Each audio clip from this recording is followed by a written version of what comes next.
എല്ലാ വിദ്യാർത്ഥികൾക്കും പുതിയൊരു വീഡിയോയിലേക്ക് സ്വാഗതം. ഈ വർഷത്തെ LBS പാരാമെഡിക്കൽ ഡിപ്ലോമ കോഴ്സുകളായിട്ടുള്ള DPharm, DHI, DMLT ഇതുപോലുള്ള വിവിധ ഡിപ്ലോമ കോഴ്സുകളിലേക്കുള്ള പ്രവേശനത്തിന്റെ ഭാഗമായിട്ടുള്ള ഫോർത്ത് അലോട്ട്മെന്റ് അല്ലെങ്കിൽ സ്പെഷ്യൽ അലോട്ട്മെന്റ് പ്രസിദ്ധീകരിച്ചു. വിദ്യാർത്ഥികൾക്ക് LBS വെബ്സൈറ്റ് വഴി ലോഗിൻ ചെയ്തുകൊണ്ട് നിങ്ങൾക്ക് നിങ്ങളുടെ അലോട്ട്മെന്റ് റിസൾട്ട് അറിയാവുന്നതാണ്. അപ്പോൾ വിദ്യാർത്ഥികൾക്ക് അലോട്ട്മെന്റ് ലഭിച്ചിട്ടുണ്ടെങ്കിൽ ഡിസംബർ 23-ാം തീയതിക്കകം വിദ്യാർത്ഥികൾ ഒന്നുകിൽ ഓൺലൈനായിട്ടോ അതല്ലെങ്കിൽ ഫെഡറൽ ബാങ്ക് ശാഖയിലൂടെയോ നിങ്ങൾക്ക് ഈ ഒരു ഫീ പേയ്മെന്റ് ചെയ്യാവുന്നതാണ്.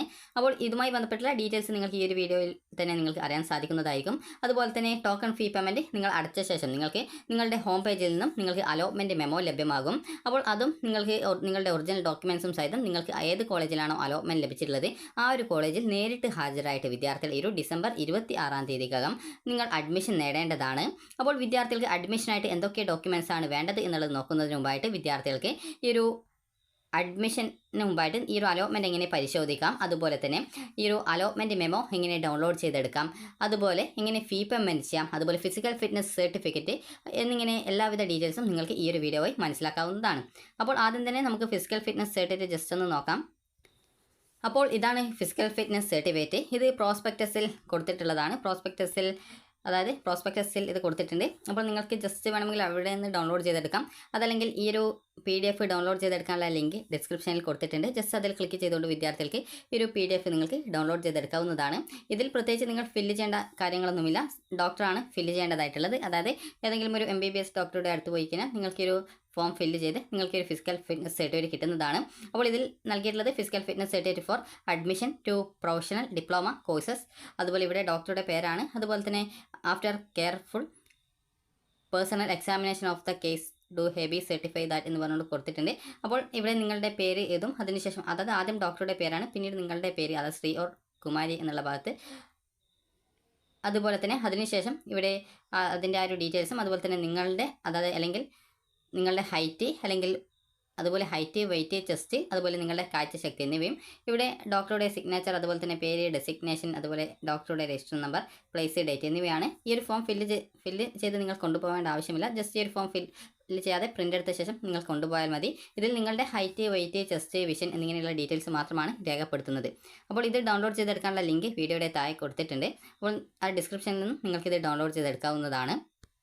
ഇനി നമുക്ക് എങ്ങനെ നിങ്ങളുടെ അലോട്ട്മെൻറ്റ് റിസൾട്ട് പരിശോധിക്കാം, അതുപോലെ ടോക്കൺ ഫീ പേയ്മെൻറ്റ് എങ്ങനെ ചെയ്യാം എന്നുള്ള കാര്യം നോക്കാം. നിങ്ങൾക്ക് അലോട്ട്മെൻറ്റ് കിട്ടിയിട്ടുണ്ടെങ്കിൽ ആദ്യമായിട്ടാണ് കിട്ടിയതെങ്കിൽ ഡിസംബർ 23-ാം തീയതിക്കകം ഫീ പേയ്മെൻറ്റ് ചെയ്യും. അതിനുശേഷം വിദ്യാർത്ഥികൾ ഈ ഒരു ഡിസംബർ 26-ാം തീയതിക്കുള്ളിൽ അഡ്മിഷൻ നേടുകയും ചെയ്യണം. നിങ്ങൾ നേരത്തെ ഏതെങ്കിലും കോളേജിൽ അലോട്ട്മെൻറ്റ് ലഭിച്ച് അഡ്മിഷൻ നേടിയ വിദ്യാർത്ഥികൾക്ക് ഈ ഒരു ഫോർത്ത് അലോട്ട്മെൻറ്റിൽ നിങ്ങൾക്ക് മറ്റൊരു കോളേജ് കിട്ടിയിട്ടുണ്ടെങ്കിൽ നിങ്ങൾക്ക് ആദ്യം കിട്ടിയ സീറ്റ് നഷ്ടപ്പെടും. അതുകൊണ്ട് തന്നെ ആദ്യം അലോട്ട്മെൻറ്റ് ലഭിച്ച കോളേജിൽ പോയിട്ട് നിങ്ങളുടെ എല്ലാവിധ ഒറിജിനൽ ഡോക്യുമെൻസും ഒക്കെ തിരികെ വാങ്ങിച്ച് പുതുതായിട്ട് എവിടെയാണോ കിട്ടിയത് ആ ഒരു കോളേജിൽ 26-ാം തീയതി വൈകുന്നേരത്തിനുള്ളിൽ പോയിട്ട് അഡ്മിഷൻ നേടുക. അപ്പോൾ എങ്ങനെ ഈ ഒരു നിങ്ങളുടെ റിസൾട്ട് പരിശോധിക്കാം എന്നുള്ളത് നോക്കാം. ആദ്യം തന്നെ വിദ്യാർത്ഥികൾ LBS വെബ്സൈറ്റ് ഓപ്പൺ ചെയ്യുക. സൈഡിലുള്ള 3 ലൈൻസിൽ ക്ലിക്ക് ചെയ്യുക. അതിനുശേഷം നിങ്ങൾക്ക് ലോഗിൻ ബട്ടണിൽ ക്ലിക്ക് ചെയ്യുക. അപ്പോൾ അതിനുശേഷം നിങ്ങളുടെ ആപ്ലിക്കേഷൻ നമ്പർ നൽകുക, വെരിഫൈ ചെയ്യുക, രജിസ്ട്രേഷൻ ID നൽകുക, പാസ്വേഡ് നൽകുക, സൈൻ ഇൻ ചെയ്യുക. അപ്പോൾ നിങ്ങൾക്ക് നിങ്ങളുടെ ആപ്ലിക്കേഷൻ സ്റ്റാറ്റസ് പേജിലേക്ക് പോകുന്നതാണ്. ജസ്റ്റ് നിങ്ങൾ ചെയ്യേണ്ടത് താഴോട്ടേക്ക് സ്ക്രോൾ ചെയ്യുക. അപ്പോൾ നിങ്ങൾക്ക് ഇവിടെ യുവർ അലോട്ട്മെൻറ്റ്സ് എന്ന് പറഞ്ഞുകൊണ്ട് കാണാൻ സാധിക്കുന്നതാണ്. അപ്പോൾ നിങ്ങൾക്ക് ഇത് മാത്രമല്ല, ജസ്റ്റ് നിങ്ങൾക്ക് ഈ ഒരു നിങ്ങളുടെ ആപ്ലിക്കേഷൻ സ്റ്റാറ്റസ് പേജിലെ ആ ഒരു സൈഡിലുള്ള 3 ലൈൻസിൽ ക്ലിക്ക് ചെയ്യുക. അതായത് മെനു ബാറാണ്, അവിടെ ക്ലിക്ക് ചെയ്യുക. ക്ലിക്ക് ചെയ്ത് കഴിഞ്ഞാൽ നിങ്ങൾക്ക് ഇതുപോലെ അത് സൈഡിലായിട്ട് വരുന്നതാണ്. അപ്പോൾ നിങ്ങൾ ജസ്റ്റ് ഒന്ന് താഴോട്ടേക്ക് സ്ക്രോൾ ചെയ്യുന്ന സമയത്ത് ഇവിടെ അലോട്ട്മെൻറ്റ്സ് എന്ന് പറഞ്ഞുകൊണ്ട് കാണാൻ സാധിക്കും. ജസ്റ്റ് നിങ്ങൾ ആ ഒരു അലോട്ട്മെൻറ്റ്സ് എന്നുള്ളത് ക്ലിക്ക് ചെയ്യുക. ക്ലിക്ക് ചെയ്യുന്ന സമയത്ത് ഇവിടെ പബ്ലിഷ്ഡ് അലോട്ട്മെൻറ്റ്സ് എന്ന് പറഞ്ഞുകൊണ്ട് കാണാം.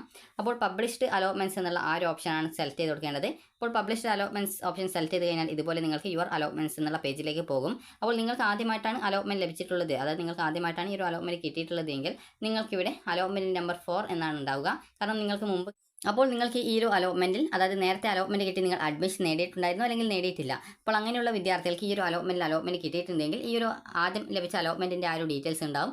അതുപോലെ തന്നെ നിങ്ങൾക്ക് ഈ ഒരു ഫോർത്ത് അലോട്ട്മെൻറ്റിൽ ലഭിച്ച ആ ഒരു അലോട്ട്മെൻറ്റ്സിൻ്റെ ഡീറ്റെയിൽസും ഉണ്ടാവും. അപ്പോൾ നിങ്ങൾക്ക് ഈ ഒരു ലേറ്റസ്റ്റ് ആയിട്ട് അലോട്ട്മെൻറ്റ് എവിടെയാണോ കിട്ടിയത് ആ ഒരു കോളേജിൻ്റെ ആ ഒരു നേരെ, അതായത് അലോട്ട്മെൻറ്റിന് നേരെ മെമ്മോ എന്ന് പറഞ്ഞുകൊണ്ട് വന്നത് കാണാൻ സാധിക്കുന്നതാണ്.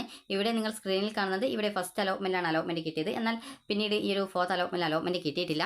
അപ്പോൾ നിങ്ങൾക്ക് ഓൾറെഡി ഏതെങ്കിലും കോളേജിൽ അലോട്ട്മെൻറ്റ് ലഭിച്ച് ജോയിൻ ചെയ്ത ഒരു വിദ്യാർത്ഥിയാണ്, അല്ലെങ്കിൽ ടോക്കൺ ഫീ പേയ്മെൻറ്റ് ഓൾറെഡി ചെയ്തിട്ടുണ്ടായിരുന്ന ഒരു വിദ്യാർത്ഥിയാണെങ്കിൽ ഇവിടെ നിങ്ങൾക്ക് മെമ്മോ എന്ന് പറഞ്ഞുകൊണ്ട് മെമ്മോ ഡൗൺലോഡ് ചെയ്തെടുക്കാൻ ഉണ്ടാവും. അപ്പോൾ അത് ക്ലിക്ക് ചെയ്ത് ഡൗൺലോഡ് ചെയ്തെടുക്കുക. ഇനി അതുപോലെ തന്നെ നിങ്ങൾക്ക് ഈ ഒരു അലോട്ട്മെൻറ്റിൽ നിങ്ങൾക്ക് ആദ്യമായിട്ടാണ് അലോട്ട്മെൻറ്റ് ലഭിച്ചത്, അതായത് ഇവിടെ നിങ്ങൾക്ക് ഇവിടെ നിങ്ങൾക്ക് ഫുൾ ഈ ഒരു ഡീറ്റെയിൽസിന് പകരം നിങ്ങൾക്ക് ഇവിടെ നിങ്ങൾക്ക് ഉണ്ടാവുക, അതായത് അലോട്ട്മെൻറ്റ് നമ്പർ 4 എന്നായിരിക്കും. അതുപോലെ ഇന്നത്തെ ഡേറ്റ് ഉണ്ടാവും, ഏത് കോട്ടയിലാണ് കിട്ടിയത്, എത്രാമത്തെ ഓപ്ഷനാണ്, ഏത് കോളേജിലാണ്, ഏത് കോഴ്സിലാണ് കിട്ടിയത് എന്നിങ്ങനെയുള്ള ഡീറ്റെയിൽസ് കൃത്യമായിട്ട് നിങ്ങൾക്ക് അവിടെ ഉണ്ടാവും. അതിനുശേഷം നിങ്ങൾക്ക് ഈ ഒരു ഭാഗത്ത് മെമ്മോ എന്നുള്ളതിന് പകരം മേക്ക് പേയ്മെൻറ്റ് എന്ന് പറഞ്ഞുകൊണ്ടാണ് ആദ്യമായിട്ട് അലോട്ട്മെൻറ്റ് ലഭിച്ച വിദ്യാർത്ഥികൾക്ക് ഓപ്ഷൻ ഉണ്ടാവുക. അപ്പോൾ നിങ്ങൾ ചെയ്യേണ്ടത് മേക്ക് പേയ്മെൻറ്റിൽ ക്ലിക്ക് ചെയ്യുക. ക്ലിക്ക് ചെയ്യുന്ന സമയത്ത് പേയ്മെൻറ്റ് മെത്തേഡ് ഏതാണ് സെലക്ട് ചെയ്യുന്നതെന്ന് ചോദിക്കും. ഡീഫോൾട്ടായിട്ട് സെലക്ട് ചെയ്യപ്പെട്ടിട്ടുള്ളത് ഈ ഒരു ചലാൻ്റേതാണ്. അപ്പോൾ ആ ഒരു ചലാൻ്റെ ഭാഗം ഓട്ടോമാറ്റിക്കലി സെലക്റ്റഡ് ആയതുകൊണ്ട് തന്നെ പ്രിൻറ്റ് ചലാൻ എന്നുള്ള ഒരു ഓപ്ഷൻ ഉണ്ടാവും. അതിൽ ക്ലിക്ക് ചെയ്ത് നിങ്ങൾക്ക് ചലാൻ പ്രിൻ്റ് എടുത്ത് തൊട്ടടുത്തുള്ള ഫെഡറൽ ബാങ്ക് ശാഖയിൽ പോയിക്കൊണ്ട് നിങ്ങൾക്കൊരു ഫീ പേയ്മെൻറ്റ് ചെയ്യാവുന്നതാണ്.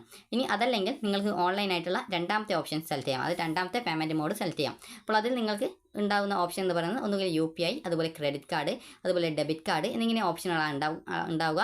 നെറ്റ് ബാങ്കിങ് ഓപ്ഷൻ ഉണ്ടെങ്കിലും നെറ്റ് ബാങ്കിങ് കൃത്യമായിട്ട് വർക്കിംഗ് അല്ല എന്നാണ് തോന്നുന്നത്. അപ്പോൾ അതുകൊണ്ട് തന്നെ നിങ്ങൾക്കൊന്നുകിൽ UPI അല്ലെങ്കിൽ ഡെബിറ്റ് കാർഡ്, ക്രെഡിറ്റ് കാർഡ് വഴി നിങ്ങൾക്കൊരു ഫീ പേയ്മെൻറ്റ് ചെയ്യാവുന്നതാണ്. ഇങ്ങനെ ഫീ പേയ്മെൻറ്റ് ചെയ്ത ശേഷം നിങ്ങൾ ബാങ്ക് വഴിയാണ് പേയ്മെൻറ്റ് ചെയ്യുന്നതെങ്കിൽ 24 ഹവേഴ്സിന് ശേഷം മാത്രമായിരിക്കും നിങ്ങളുടെ പേയ്മെൻറ്റ് ഡീറ്റെയിൽസ് വെബ്സൈറ്റിൽ വരികയും നിങ്ങൾക്ക് അലോട്ട്മെൻറ്റ് മെമ്മോ, അതായത് ഇവിടെയുള്ള മേക്ക് പേയ്മെൻറ്റ് ഓപ്ഷൻ മാറിയിട്ട് നിങ്ങൾക്ക് പിന്നീട് ഇതുപോലെ മെമ്മോ എന്ന് പറഞ്ഞുകൊണ്ട് വരികയുള്ളൂ. നിങ്ങൾ ഓൺലൈനായിട്ടാണ് പേയ്മെൻറ്റ് ചെയ്യുന്നതെങ്കിൽ ഏകദേശം അരമണിക്കൂറിനുള്ളിൽ തന്നെ നിങ്ങളുടെ മെമ്മോ എന്നുള്ള ആ ഒരു ഭാഗം ഇവിടെ വന്നതായിട്ട് കാണാൻ പറ്റും. അങ്ങനെ വന്നു കഴിഞ്ഞാൽ നിങ്ങൾ ആ ഒരു അലോട്ട്മെൻറ്റ് മെമ്മോ ഡൗൺലോഡ് ചെയ്തെടുക്കുക. ഡൗൺലോഡ് ചെയ്തെടുത്ത ശേഷം അത് പ്രിൻ്റ് എടുക്കുക. പ്രിൻ്റ് എടുത്ത ശേഷം നിങ്ങൾക്ക് ചിലപ്പോൾ നിങ്ങളുടെ ഫോണിലെ, അതായത് ക്രോം ബ്രൗസറിലൂടെ തന്നെ നേരിട്ട് നിങ്ങൾക്ക് ഡൗൺലോഡ്സിൽ നിന്ന് ഈ ഒരു ഫയൽ ചിലപ്പോൾ ഓപ്പൺ ചെയ്യാൻ പറ്റണമെന്നില്ല. അപ്പോൾ നിങ്ങൾ ചെയ്യേണ്ടത് നിങ്ങളുടെ ഫയലിൻ്റെ ആ ഒരു ഡൗൺലോഡ്സിൻ്റെ ഫോൾഡറിൽ പോയിക്കൊണ്ട് അവിടെ നിന്ന് നിങ്ങൾക്ക് ഓപ്പൺ ചെയ്യാവുന്നതാണ്. അപ്പോൾ നിങ്ങൾക്ക് ഈ ഒരു രീതിയിൽ നിങ്ങൾക്ക് ആ ഒരു അലോട്ട്മെൻറ്റ് മെമ്മോയുടെ പ്രിൻ്റ് എടുക്കുക. അതുപോലെ തന്നെ നിങ്ങൾ ഫീ പേയ്മെൻറ്റ് ചെയ്തതിൻ്റെ റെസിപ്റ്റ് അത് നിങ്ങൾക്ക് നിങ്ങളുടെ ഹോം പേജിൽ, അതായത് ആപ്ലിക്കേഷൻ സ്റ്റാറ്റസ് പേജ് താഴോട്ടേക്ക് സ്ക്രോൾ ചെയ്യുന്ന സമയത്ത് നിങ്ങൾക്ക് റെസിപ്റ്റ് എന്നുള്ളൊരു ഓപ്ഷൻ ഉണ്ട്. അവിടെ നിങ്ങൾ പേയ്മെൻറ്റ് ചെയ്ത ആ ഒരു റെസിപ്റ്റ്, അതായത് ഫീ പേയ്മെൻറ്റിൻ്റെ ഡീറ്റെയിൽസ് ഒക്കെ വന്നിട്ടുണ്ടാകും. അപ്പോൾ നിങ്ങൾ ജസ്റ്റ് അവിടെ നിന്ന് നിങ്ങളുടെ ആ ഒരു ഫീ പേയ്മെൻറ്റ് ചെയ്തതിൻ്റെ റെസിപ്റ്റ് കൂടി ഡൗൺലോഡ് ചെയ്ത് പ്രിൻ്റ് എടുക്കുക. അപ്പോൾ ഇങ്ങനെ പ്രിൻ്റ് എടുത്ത ശേഷം വിദ്യാർത്ഥികൾ ചെയ്യേണ്ടത് ഇനി അഡ്മിഷന് വേണ്ട ഡോക്യുമെൻറ്റ്സ് ആണ്. അപ്പോൾ അഡ്മിഷന് വേണ്ട ഡോക്യുമെൻറ്റ്സ് എന്തൊക്കെയാണ് എന്നുള്ള കാര്യം നമുക്ക് നോക്കാം. അപ്പോൾ വിദ്യാർത്ഥികൾ ഈ ഒരു ഡിസംബർ 23-ാം തീയതിക്കുള്ളിൽ നിങ്ങൾക്ക് ആദ്യമായിട്ടാണ് അലോട്ട്മെൻറ്റ് കിട്ടിയതെങ്കിൽ ടോക്കൺ ഫീ പേയ്മെൻറ്റ് ചെയ്യുക. അതിനുശേഷം ഈ ഒരു ഡിസംബർ 26-ാം തീയതിക്കുള്ളിൽ തന്നെ നിങ്ങൾ ഈ ഒരു അഡ്മിഷൻ നേടാനും ശ്രദ്ധിക്കുക. അഡ്മിഷൻ നേടിയിട്ടില്ലെങ്കിൽ ലഭിച്ച അലോട്ട്മെൻറ്റ് നഷ്ടപ്പെടുന്നതായിരിക്കും. പിന്നീട് വരുന്ന അലോട്ട്മെൻറ്റിൽ നിങ്ങൾക്ക് പിന്നീട് ഓപ്ഷൻ നൽകാനുള്ള സൗകര്യം ഉണ്ടാകുമോ എന്നുള്ള കാര്യത്തിൽ പ്രത്യേകിച്ച് ഉറപ്പില്ല. അതുകൊണ്ട് തന്നെ നിങ്ങൾക്ക് കിട്ടിയ കോളേജ് താല്പര്യമുണ്ടെങ്കിൽ നിങ്ങൾ ജോയിൻ ചെയ്യാൻ ശ്രദ്ധിക്കുക. അതുപോലെ നേരത്തെ അലോട്ട്മെൻറ്റ് കിട്ടിയ വിദ്യാർത്ഥികൾക്ക് ഈ ഒരു അലോട്ട്മെൻറ്റിൽ പുതുതായിട്ട് മറ്റൊരു കോളേജ് കിട്ടിയിട്ടുണ്ടെങ്കിൽ ആദ്യം കിട്ടിയ സീറ്റ് നഷ്ടപ്പെടും എന്നുള്ളത് കൂടി പ്രത്യേകം ശ്രദ്ധിക്കേണ്ടതാണ്. അപ്പോൾ അതുകൊണ്ട് തന്നെ അലോട്ട്മെൻറ്റ് പുതുതായിട്ട് കിട്ടിയ കോളേജിൽ പോയിട്ട് ജോയിൻ ചെയ്യേണ്ടതായിട്ടുണ്ട്. അപ്പോൾ വിദ്യാർത്ഥികൾക്ക് അഡ്മിഷനായിട്ട് വേണ്ട ഡോക്യുമെൻറ്റ്സ് ഡീറ്റെയിൽസ് പ്രോസ്പെക്ടസിൽ കൊടുത്തിട്ടുണ്ട്. അപ്പോൾ പ്രോസ്പെക്ടസിൽ 12.12 പോസ്റ്റ് അലോട്ട്മെൻറ്റ് ആക്ടിവിറ്റീസ് എന്ന് പറഞ്ഞുകൊണ്ട് നിങ്ങൾക്ക് അഡ്മിഷന് വേണ്ട ഡോക്യുമെൻറ്റ്സ് ഡീറ്റെയിൽസ് കൊടുത്തിട്ടുണ്ട്. അപ്പോൾ നമുക്ക് എന്തൊക്കെ ഡോക്യുമെൻറ്റ്സ് ആണ് വേണ്ടത് എന്നത് നോക്കാം. നിങ്ങൾ വെബ്സൈറ്റിൽ നിന്ന് ഡൗൺലോഡ് ചെയ്തെടുക്കുന്ന അലോട്ട്മെൻറ്റ് മെമ്മോയാണ്. അതുപോലെ തന്നെ നിങ്ങൾക്ക് അലോട്ട്മെൻറ്റ് ലഭിച്ച് ടോക്കൺ ഫീ പേയ്മെൻറ്റ് ചെയ്തതിൻ്റെ ആ ഒരു റെസിപ്റ്റ് ഉണ്ടാവും. റെസിപ്റ്റാണ് വേണ്ടത്. നിങ്ങൾ ബാങ്ക് വഴിയാണ് പേയ്മെൻറ്റ് ചെയ്തതെങ്കിൽ ആ ഒരു ചലാൻ്റെ ബാക്കി ഭാഗം നിങ്ങൾക്ക് തിരിച്ച് തന്നിട്ടുണ്ടാവും. അപ്പോൾ അത് എടുക്കുക. അതുപോലെ തന്നെ നിങ്ങളുടെ SSLC അല്ലെങ്കിൽ ഇക്വലൻറ്റ് സർട്ടിഫിക്കറ്റ് ആണ്, ഡേറ്റ് ഓഫ് ബർത്ത് തെളിയിക്കാൻ വേണ്ടിയിട്ടാണ്. അതുപോലെ തന്നെ നിങ്ങളുടെ +2ൻ്റെ മാർക്ക് ലിസ്റ്റ്, അതായത് +2 സർട്ടിഫിക്കറ്റ് ആണ് വേണ്ടത്. അതുപോലെ തന്നെ നിങ്ങൾക്ക് വല്ല സ്പെഷ്യൽ റിസർവേഷൻസ് ഉണ്ടെങ്കിൽ അത് ക്ലെയിം ചെയ്യാനുള്ള, അതായത് അത് തെളിയിക്കാൻ ആവശ്യമായിട്ടുള്ള സർട്ടിഫിക്കറ്റ്സ് ആണ് വേണ്ടത്. അതുപോലെ തന്നെ നിങ്ങൾ PWD, അതായത് പേഴ്സൺ വിത്ത് ഡിസബിലിറ്റീസ് ഉള്ള വിദ്യാർത്ഥികൾ, അതായത് അംഗവൈകല്യമുള്ള വിദ്യാർത്ഥികളാണെങ്കിൽ മെഡിക്കൽ സർട്ടിഫിക്കറ്റ്, അതായത് ജില്ലാ മെഡിക്കൽ ബോർഡിൽ നിന്ന് ലഭിക്കുന്ന മെഡിക്കൽ സർട്ടിഫിക്കറ്റ് 3 മാസത്തെ കാലാവധി കഴിയരുത്. അക്കാര്യം വിദ്യാർത്ഥികൾ പ്രത്യേകം ശ്രദ്ധിക്കുക. ഇത് ഈ ഒരു PWD കോട്ടയിൽ അഡ്മിഷൻ നേടിയ വിദ്യാർത്ഥികൾക്ക് മാത്രമാണ് അതിൻ്റെ ആവശ്യമായിട്ടുള്ളത്. അതുപോലെ തന്നെ നിങ്ങൾ SST OEC വിദ്യാർത്ഥികളാണെങ്കിൽ കമ്മ്യൂണിറ്റി സർട്ടിഫിക്കറ്റ്, അതുപോലെ തന്നെ SCBC OBC വിദ്യാർത്ഥികൾ ആണെങ്കിൽ നോൺ ക്രിമിനൽ സർട്ടിഫിക്കറ്റ്, അതുപോലെ തന്നെ വിദ്യാർത്ഥികൾ EWS വിദ്യാർത്ഥികളാണെങ്കിൽ EWS സർട്ടിഫിക്കറ്റ്, ഇത്രയുമാണ് വേണ്ടത്. അതുപോലെ തന്നെ നിങ്ങളുടെ TCയും സ്വഭാവ സർട്ടിഫിക്കറ്റും വേണം.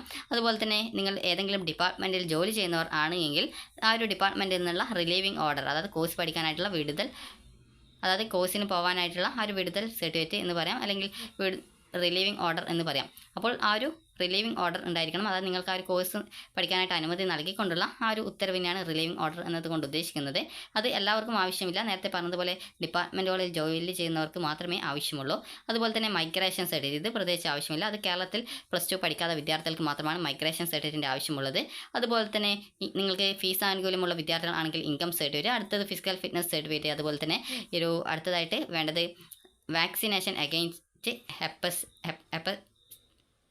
ഹെപ്പറ്റൈറ്റിസ്, അതായത് ഈ ഒരു ഹെപ്പറ്റൈറ്റിസിനെതിരെയുള്ള ഒരു വാക്സിനേഷനാണ്. അപ്പോൾ ആ ഒരു വാക്സിനേഷൻ പല സ്ഥലങ്ങളിലും ലഭ്യമല്ല എന്നുള്ളത് വിദ്യാർത്ഥികൾ സൂചിപ്പിച്ചിട്ടുണ്ടായിരുന്നു. അപ്പോൾ അതുകൊണ്ട് തന്നെ നിങ്ങൾക്ക് അലോട്ട്മെൻറ്റ് ലഭിച്ച കോളേജിൽ കോൺടാക്ട് ചെയ്ത് ഈ ഒരു വാക്സിനേഷൻ കിട്ടുന്നില്ല എന്നുള്ള കാര്യം കൃത്യമായിട്ട് അറിയിക്കുക. അതല്ലെങ്കിൽ നിങ്ങൾ കോളേജിൽ പോയിട്ട് അഡ്മിഷൻ നേടുക.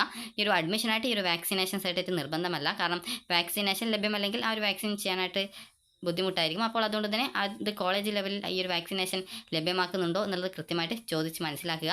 അതുപോലെ തന്നെ വാക്സിനേഷൻ ലഭ്യമല്ല എന്നുള്ളത് കൊണ്ട് പ്രത്യേകിച്ച് പ്രോബ്ലം അല്ല, നിങ്ങൾ പോയിട്ട് അഡ്മിഷൻ നേടുക. കാരണം പല വിദ്യാർത്ഥികളും ഈ ഒരു വാക്സിൻ ലഭ്യമല്ല എന്നുള്ളത്, ഹെപ്പറ്റൈറ്റിസിനെതിരെയുള്ള വാക്സിൻ ലഭ്യമല്ല എന്നുള്ളത് പറഞ്ഞിട്ടുണ്ടായിരുന്നു. അപ്പോൾ എന്ത് ചെയ്യും, അഡ്മിഷൻ എടുക്കാൻ പറ്റില്ല എന്ന് ചോദിച്ചിട്ടുണ്ടായിരുന്നു. അപ്പോൾ അഡ്മിഷനായിട്ട് ഈ ഒരു വാക്സിനേഷൻ സർട്ടിഫിക്കറ്റ് അഡ്മിഷൻ ടൈമിൽ പ്രത്യേകിച്ച് നിർബന്ധമുള്ളതല്ല. പിന്നീട് നിങ്ങൾ കോളേജിൽ അന്വേഷിച്ച ശേഷം അഡ്മിഷന് ശേഷം പിന്നീട് നൽകിയാൽ മതി. അതുകൊണ്ട് തന്നെ ആ ഒരു സർട്ടിഫിക്കറ്റ് ഇല്ല എന്നുള്ളതുകൊണ്ട് പ്രത്യേകിച്ച് അഡ്മിഷൻ കാര്യത്തിൽ, അതായത് അഡ്മിഷൻ എടുക്കാതിരിക്കരുത്. പോയിട്ട് അഡ്മിഷൻ നേടുക. വാക്സിനേഷൻ സർട്ടിഫിക്കറ്റ് പിന്നീട് നൽകിയാൽ മതി. അതുപോലെ തന്നെ നിങ്ങളോട് കോളേജിൽ നിന്ന് എന്തെങ്കിലും ഈ ഒരു ഡോക്യുമെൻറ്റ്സ് കൊണ്ടുവരാനായിട്ട് എന്തെങ്കിലും പറഞ്ഞിട്ടുണ്ടെങ്കിൽ അതുകൂടി എടുക്കുക. അതുപോലെ തന്നെ വിദ്യാർത്ഥികൾ ഒരു 2 ഫോട്ടോ എടുക്കുക. അതുപോലെ തന്നെ നിങ്ങൾക്ക് ബാലൻസ് ഫീസ് വല്ലതും ഉണ്ടെങ്കിൽ ആ ഒരു ബാലൻസ് ഫീസ് എടുക്കുക. നിങ്ങൾ SC ST OEC വിദ്യാർത്ഥികൾ ആണെങ്കിൽ നിങ്ങൾക്ക് 100 രൂപയായിരിക്കും ടോക്കൺ ഫീ പേയ്മെൻറ്റ് ഉണ്ടായിരിക്കുക. അതുപോലെ തന്നെ ബാക്കിയുള്ള വിദ്യാർത്ഥികൾക്ക് ഗവൺമെൻറ് കോളേജ് ആണെങ്കിൽ ഏകദേശം ഒരു 7400 രൂപയ്ക്കുള്ളിൽ മാത്രമാണ് ഗവൺമെൻറ് കോളേജിൽ കിട്ടിയ വിദ്യാർത്ഥികൾക്ക് ഫീസ് വരുന്നത്. സെൽഫ് ഫിനാൻസിൽ ആണെങ്കിൽ 10,000 രൂപയാണ് ഈ ഒരു ടോക്കൺ ഫീ പേയ്മെൻ്റ് ആയിട്ട് വരുന്നത്. അപ്പോൾ നിങ്ങൾ അഡ്മിഷൻ സമയത്ത് എത്ര രൂപയാണ് അടക്കേണ്ടത് എന്നുള്ളത് കൃത്യമായിട്ട് കോളേജിൽ വിളിച്ച് അന്വേഷിക്കുക. കാരണം നിങ്ങൾക്ക് ലഭിച്ച കോഴ്സ് ഏതാണ് അതിനനുസരിച്ച് ആ ഒരു കോഴ്സിൻ്റെ ഫീസിൽ മാറ്റമുണ്ടാകും. അതുപോലെ തന്നെ കോളേജിൽ യൂണിഫോം, ബുക്ക്, ഹോസ്റ്റൽ എന്നിങ്ങനെയൊക്കെയുള്ള ചിലവുകൾ, അതുപോലെ തന്നെ PTA ഫണ്ട്, ലാബ് ഇതുപോലുള്ള ഇവയ്ക്കൊക്കെ അഡ്മിഷൻ സമയത്ത് തന്നെ ഫീസ് വാങ്ങിക്കാറുണ്ട്. അപ്പോൾ അതുകൊണ്ട് തന്നെ നിങ്ങൾക്ക് അലോട്ട്മെൻറ്റ് ലഭിച്ച കോളേജിൽ വിളിച്ച് കൃത്യമായിട്ട് എന്തൊക്കെ ഡോക്യുമെൻറ്റ്സ് ആണ് അഡ്മിഷന് വേണ്ടത് എന്നുള്ളത് കൃത്യമായിട്ട്, ഡോക്യുമെൻറ്റ്സ് അല്ല എത്ര രൂപയാണ് ഫീസ് വേണ്ടത് എന്നുള്ളത് കൃത്യമായിട്ട് ചോദിച്ച് മനസ്സിലാക്കുക. അപ്പോൾ ഇതാണ് ഫിസിക്കൽ ഫിറ്റ്നസ് സർട്ടിഫിക്കറ്റ്. നേരത്തെ പറഞ്ഞതുപോലെ തന്നെ ഇതിൽ നിങ്ങൾ പ്രത്യേകിച്ച് ഫില്ല് ചെയ്യേണ്ടതൊന്നുമില്ല. ഇതിൽ നിങ്ങളുടെ ഹൈറ്റ്, വെയിറ്റ്, ചെസ്റ്റ്, വിഷൻ ഇങ്ങനെയുള്ള ഡീറ്റെയിൽസ് ആണ് രേഖപ്പെടുത്തുക. അതിനുശേഷം നിങ്ങൾ ഇത് ഡോക്ടേഴ്സ് നിങ്ങളോട് ഇത് പരിശോധിച്ച് വരാനായിട്ടാണ് സാധാരണഗതിയിൽ പറയുക. അതിനുശേഷം പിന്നീട് ആ ഒരു ബാക്കിയുള്ള ഡീറ്റെയിൽസ് ഒക്കെ ഫില്ല് ചെയ്ത് നിങ്ങൾക്ക് ഈ ഒരു സർട്ടിഫിക്കറ്റ് തരികയാണ് ചെയ്യുക. അപ്പോൾ നിങ്ങൾക്ക് ഈ ഒരു വീഡിയോ ഉപകാരപ്രദമായിട്ടുണ്ടെന്ന് കരുതുന്നു. അപ്പോൾ ഈ ഒരു അലോട്ട്മെൻറ്റ് കിട്ടാത്ത വിദ്യാർത്ഥികൾ ഈ ഒരു അടുത്ത അലോട്ട്മെൻറ്റിൽ പങ്കെടുക്കുക. അടുത്ത അലോട്ട്മെൻറ്റിൽ പങ്കെടുക്കാനായിട്ട് പുതിയ NOC സർട്ടിഫിക്കറ്റ് ആവശ്യമാണ്. അത് കൃത്യമായിട്ട് ആ ഒരു അലോട്ട്മെൻറ്റ് ഡേറ്റ് വരുന്ന സമയത്ത് കോളേജിൽ കോൺടാക്ട് ചെയ്ത് കഴിഞ്ഞാൽ നിങ്ങൾക്കത് മെയിൽ വഴിയോ അതല്ലെങ്കിൽ LBS വെബ്സൈറ്റ് വഴി തന്നെ അത് ജനറേറ്റ് ചെയ്ത് നൽകുകയോ ചെയ്യും. അപ്പോൾ നിങ്ങൾക്ക് ഈ ഒരു വീഡിയോ ഉപകാരപ്രദമായിട്ടുണ്ടെങ്കിൽ ലൈക്ക് ചെയ്യുക, ഷെയർ ചെയ്യുക. Thank you for watching.